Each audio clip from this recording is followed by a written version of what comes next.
time to talk through today's headlines with Ferrari and Sonia Sodha. Can I ask a question? We're just doing that item with our new AI family member. Do you guys use AI much in everyday life? No. I actually don't either. I'm very much a late adopter of these sorts of technologies, I think. So, no, but I've got friends who use it quite a lot for work now, and they're always saying to me, I mean, God, you're doing old-fashioned research on the internet when you write your columns. Well, the thing is, though, is that some of the stuff that gets churned out isn't always quite right. No. So you do actually have to go and check it if you're sort of writing a newspaper piece. So I sort of think maybe just do your own research. And what about your team, your producer researchers? Oh, I think they do. Yeah. But I watched your interview. I felt it was just like interviewing a politician. She gave an answer, but it wasn't the answer. And so you'd ask another question, and again, there would be an answer, but not the answer. So, yeah, it's back to interviewing ministers, yeah. Yeah, I don't think it's going anywhere, though. I don't think it's Hopefully it's going to be a bit of time before she replaces me and Nick. Oh, that'll never happen, never happen. OK, let's talk about our first story. Overweight children are being given digital scales at home for doctors to track their weight remotely. But the scales don't actually show the figure. That will be hidden. Should we be able to talk more openly with our kids? Yeah, I think this is actually it's a really good sounding scheme. So we do have a big issue with childhood obesity in this country. Right. And the reason why we should be concerned about it is there's a lot of overlap with deprivation. So children who are growing up in poverty are more likely to be overweight or obese.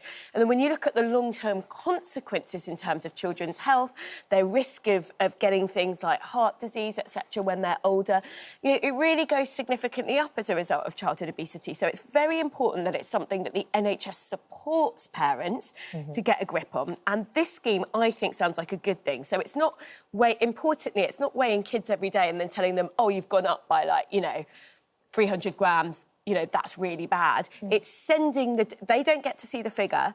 It's sending the data to an NHS service so dietitians can look at it. It's giving children encouraging signals if they are actually managing to lose a bit of weight. And if not, it's feeding parents healthy eating tips. So there's already been a trial of it. So I think the fact that the NHS is rolling out suggests it probably is quite effective. There are other effective schemes out there, but absolutely, because we know the long-term costs it has for kids, it is something that the NHS should be getting involved in helping parents with. Nick? Hogwash. Cobblers, nonsense. Let's look at the ages. Now, there is a problem. There is a problem, of course. Overweight children aged 3 to 18. 3 to 18. I took a phone call today on the radio from a dad of a year 6, so 10-year-old child, and they'd had scales brought into the class. They had now, I know this isn't the NHS idea, but I'm just talking about how you deliver the message to a child that he or she may be carrying too many pounds. His child got on the scales. They started talking about good food, bad food. She's now in sort of eating crisis because she's not eating certain foods and she's really worried, and now Dad's really concerned. So, of course, we need to tackle overweight children. Telling a child 3, 4, 5, 6... I think you have to deliver the message really carefully. And this is the instant generation. What's going to happen if they're losing is they're going to get a message, or rather an app saying, wow, do you think that's enough to satisfy a 14-year-old? And let's face it, at certain times in puberty, you actually gain a few pounds because you're going... Particularly, I think, possibly girls more than boys, I don't know. So this poor kid, who's worried anyway, she's 13, that she gets on the scales and she's gaining. She's gaining because she's in puberty. I think the idea is right. Of course we have to... This method is actually possibly quite dangerously wrong. I'm really nervous about how you get the message across. Wrong because they should have more transparency on what the weight looks like on the scales, or you don't like the premise of what they're doing anyway? I know, I like the premise of what we're trying to do, but I think it's the emotional aspect of telling a 13-year-old girl or 12-year-old boy or whatever, you are overweight. And remember, these people want really, really almost immediate success. It's a long way. It's a long how do you do it then, Nick? I don't know. I don't know. But I mean, I think it's nice, the idea that you don't have to tell children when they are kind of... And obviously, you're a 4-year-old, you're not going to be telling the kid, you're talking to the parents about it. But, unfortunately, how else are we meant to... this is targeted at children who are obese and overweight. And I just think... it's being kind for them in the long term, and as long as it's... So they're not going to get messages saying you've put on weight. It's more about encouraging the healthy eating when it's happening and the activity when they are losing weight. So let's be honest, that's mum and or dad's job. It's not just an app. It's basically supportive messages, but also it will be NHS dietitians Sonia, looking at this and offering parent support. Who's going to make sure that the kiddie just eats grilled chicken and doesn't eat chips and fizzy drinks and perhaps does a little bit of exercise exercise and not sit in front of the screen. That's not going to be the NHS. I don't think the way to do it is by putting people on scales. I mean, I was in the modelling industry for a while, and that's what they used to do to girls and put them on scales, and they ended up with bulimia and anorexia. I think there's other ways of doing it, and I think there's something that has to be done. The really interesting programme that we covered when I was at Good Morning Britain, the Healthy Weight for All Children in Holland, in Amsterdam, and they were trying to mimic some of that. They've seen a 12% drop in childhood obesity within the first 3 years of this campaign, and that is tracking children's weight, guiding them through where they are in a very holistic, very emotionally supportive way. It's not incriminating, it's not sort of pointing the finger, it's just like,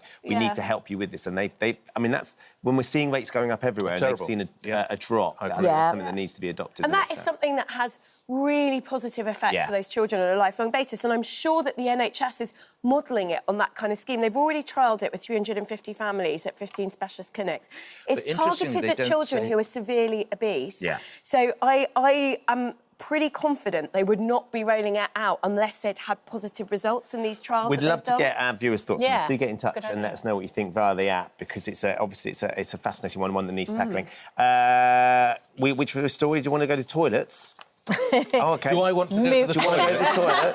Thank you very much indeed, Dad. I'm all right. Are we going on a trip or something? Back again, I was just asking whether your children were going on a long car journey. I was about to ask if your children were coming back, but no.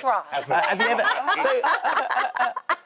if you've ever moved home and experienced an idea of turning up in your new house that you've been around and had a good look at, and then find that certain things have gone, it would appear that people, 1 in 6 people say they take some of the fixtures from the house, including light bulbs, door handles and toilet seats. We did move into a house our first house before Sam was born, and the letterbox and the door knocker had gone. No way, Yes, really? they'd taken the letterbox and they'd taken the door knocker from the...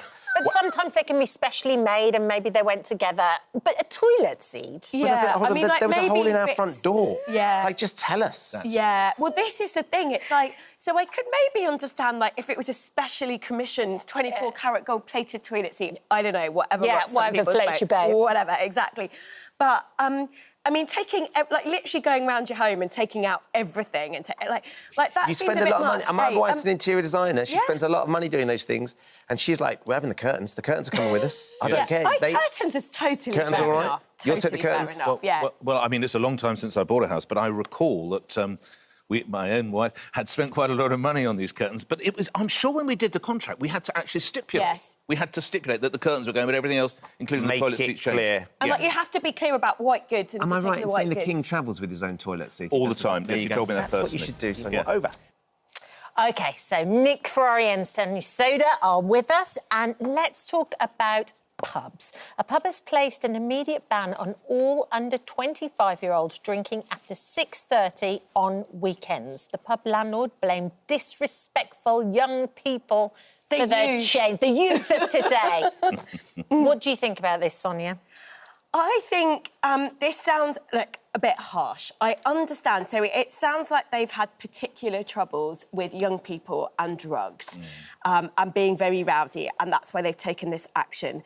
It does feel quite extreme to me in some ways. It almost feels quite ageist because it's tarring all young people with the same brush. What about somebody who just wants to go in for a drink with their, like, mum and dad on a Saturday, like a nice, you know, pub dinner or whatever?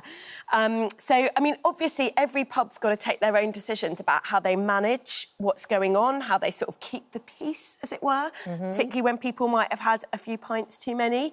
But it does feel a little bit much to me because, you know, there's going to be loads of really responsible young people out there, and essentially it sounds like this small group of, you know, rowdy youth have ruined all the other young people. That's what the statement says, isn't it, Nick? As a pub, from day one, we've tried to do our best for the community. We have lots of sports teams, sponsor a lot of individuals in their chosen sport. The pub's changing how it runs Friday and Saturday nights. The minority have spoiled it for the rest of you. After 7 p.m. on a Friday, Saturday, there'll be no person under the age of 25 in the Mason Arms in Caerphilly. And what's crying out, of course, is what that behaviour has been. Because if there have been problems with that sort of behaviour, then the landlord or the landlady, they are being respectful of other customers. All I would say, let's broaden this out, let's move away from that particular pub, let's take more generally about the pub industry. Young people are not going to pubs in the way certainly I did, and I would imagine a lot of your social life, possibly even your social life, focused around that. So these pubs have to be, and they are closing very sadly at quite a rate, and indeed the government have even starting to address that.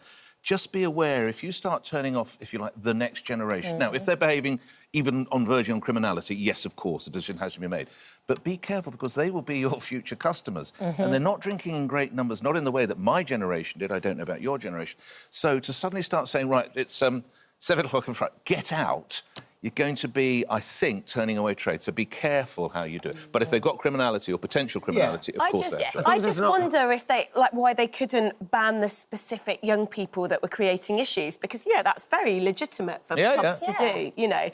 So ban that group of young people and let other young people still come along, maybe. I don't know. We've been running a poll.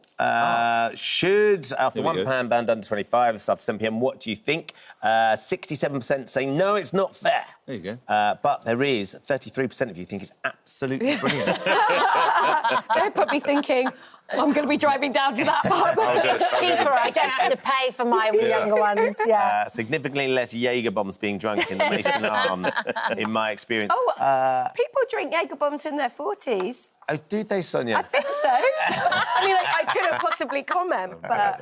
Now then, there's an timely story for you, particularly, Nick. As you like to say, we do talk about your upcoming nuptials more or less every week. Yes. We're just excited, mate. I'm excited too. We're thrilled. We're thrilled. Claire hasn't changed her mind yet. But a relationship expert has been revealing what you should and shouldn't say to your in-laws if you want a successful relationship. Your in-laws to be, do you have a good relationship with them? Yes, I haven't met a great... I'm far closer in age to them than I am to their daughter. But I haven't seen probably enough of them, because they live up north. But obviously I'm going to get to know them. And these are things you shouldn't say, isn't it? I mean, think something like... my God, your daughter's a terrible cook. Where did she... And then the mum says, I taught her, or something like that. I've not said that, by the way. So I think you have to tread carefully. There's a certain position of respect, is what I would suggest. OK, so her advice is you should tread carefully and bite your tongue. Things like, rather than rolling your eyes when she criticises your Christmas traditions, the expert's saying things like, it's interesting that your family does Christmas that way. Things like that, tread carefully, Sonia. Slightly passive-aggressive, perhaps. I would say so too. Slightly. No, but I do buy this, because I think, look, in-laws are going to be in your life for a very long time, hopefully. Yes. And sometimes it is just not worth it. It's better to let things pass and to try and take a step back. But I know from my own family and extended families, sometimes it is easier said than done, because sometimes at a time like Christmas, everyone's on a bit of a short fuse, and it's easy to snap. But I think sometimes this advice is just not for in-laws, it's for your own parents, particularly when you're talking about the children in your own family. I mean, like, my parents are absolutely wonderful grandparents. But my dad had some very strong views. For example, like, when we were kids, we were not allowed to eat loads of chocolate and junk food. He, like, literally campaigns for my niece and nephew to be able to be allowed to eat more chocolate.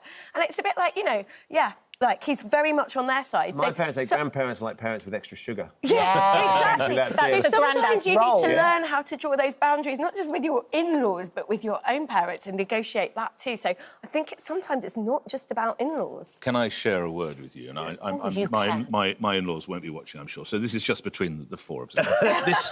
This is the word that you should always employ. So your mother-in-law, your father-in-law serves up the dish that is absolutely repugnant. Always use the word unique. Oh, because that yes. That's a unique taste, isn't it? Unique gets you out of tongue drama. Or the Christmas really tradition. Are. That's a unique tradition, or that's a unique position your father took on chocolate. You see? Unique gets you out of all sorts of... I always use the word interesting. Interesting. You're very good. Interesting. You really are very good. Amazing stuff. What Thank you both. interesting flavour. You are unique to We the are a show. unique couple. We love it. Yeah, AI's not getting there, for sure. There we go. So some of you getting in touch with the idea about the numberless scales. Sunny says we went past McDonald's yesterday at 6:30. It was full of 7 to 10-year-olds. Oh. Not even a weekend. I won't say what Sunny also put there, which is sort of particularly accusatory. Quite offensive, actually. Right. Yeah. Probably about me, then, I would imagine. No. AJ says it's outrageous and disgusting and won't get any positive response. What a joke, having kids standing there and a stranger saying you're obese or fat, leave kids alone. I think, AJ, they're nurturing it better than that. I think they've got to do something. So I think the idea is to try and do it in a way that is much more sort of collaborative. Yeah, for sure. Oh, hello. Thank you for visiting our This Morning YouTube channel. We upload tons of new content every single day. So hit the subscribe button, like all the videos, and don't miss out. We'll see you in the morning.